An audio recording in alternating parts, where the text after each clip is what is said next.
manifestants ce jour-là à Rome, à la Piazza del Popolo pour défendre la liberté dans cette manifestation nationale italienne.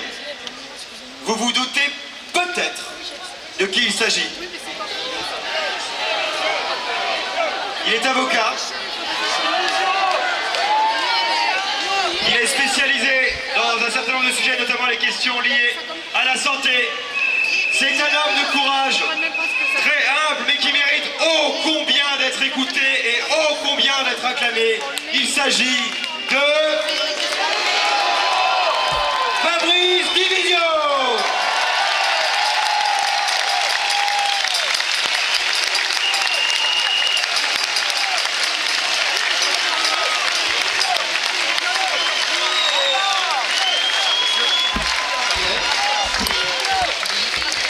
Bon.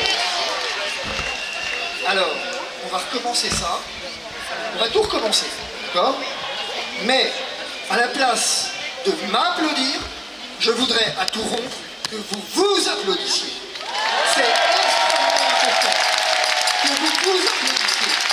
Parce que, laissez-moi juste vous exprimer mon admiration sincère, mon admiration profonde que je porte à chacun d'entre vous. Je reçois d'entre vous 200 mails par jour. Je les lis pour la plupart. J'y réponds pas forcément parce que j'ai pas le temps, mais je les lis. Chacun d'entre vous. Laissez-moi vous redire l'admiration que j'ai pour chacun d'entre vous pour refuser les solutions toutes faites qui ne mènent nulle part, pour refuser d'avoir une telle atteinte à vos libertés, pour avoir compris que tout ça ne nous mènera nulle part. Vous êtes véritablement des résistants. Florian vous l'a dit, oui, vous êtes des héros, véritablement. Et laissez-moi vous redire cette admiration sans faille que je porte à chacun d'entre vous. Vous nous applaudissez, mais laissez-moi véritablement vous encourager à vous applaudir encore et encore, car vous êtes véritablement des courageux. Le courage, c'est vous qui l'avez. Et alors, ce que je suis venu vous dire aujourd'hui, c'est que tant que vous serez là, je serai là. Je sais qu'effectivement, il vous en coûte d'être là. Et parce qu'il vous en coûte d'être là, il m'en coûte aussi d'être là. Mais peu importe nos petits conforts, peu importe nos petites vies, nous avons rendez-vous avec l'histoire. Parce que soyez sûrs que ce qui se joue en ce moment, ça n'est ni plus ni moins qu'un changement de paradigme historique. Non, non et non, tout ça n'a plus rien de sanitaire. C'est terminé. Plus personne ne peut voir ça. C'est terminé. Non, cette crise n'est plus sanitaire. Le sanitaire est devenu un prétexte. Je vais vous donner un exemple. Je voudrais vous le prouver. Je vais vous le prouver. La guerre du Vietnam a fait sur toute sa durée 50 000 morts américains. 50 000 morts, c'est le nombre de morts annuels dus aux opioïdes légaux grâce à McKinsey aux États-Unis.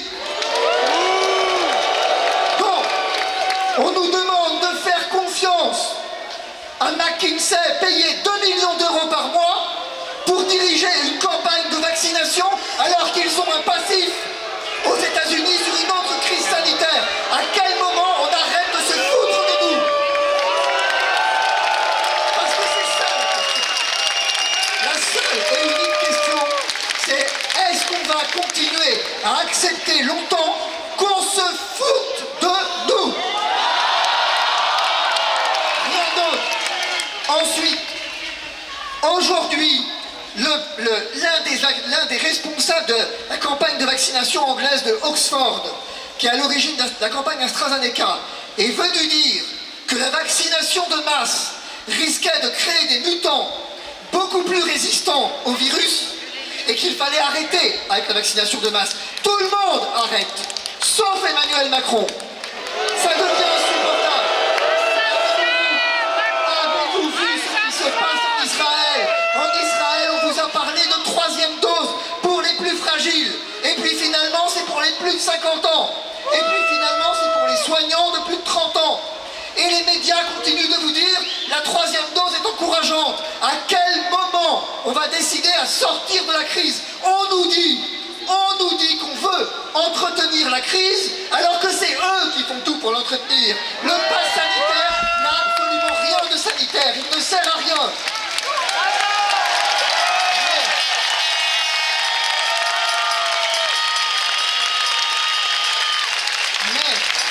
Ce que je suis venu vous dire, c'est que je ne vous mens pas. Moi, je n'ai pas de baguette magique. Nous vivons dans un système où la corruption règne en maître.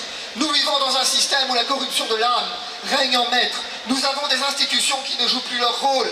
Il nous appartient désormais de résister pour qu'elles le jouent. Ensuite, ce que je suis venu vous dire, c'est que je vous ai promis le 12 juillet du sang et des larmes. Eh bien, je suis venu vous promettre la même chose aujourd'hui. Je ne vous mens pas. Le combat sera rude. Il sera difficile. Je n'ai pas de baguette magique. Il n'y a pas, je ne suis pas un faux prophète. Mais, par votre détermination, par votre courage, je vous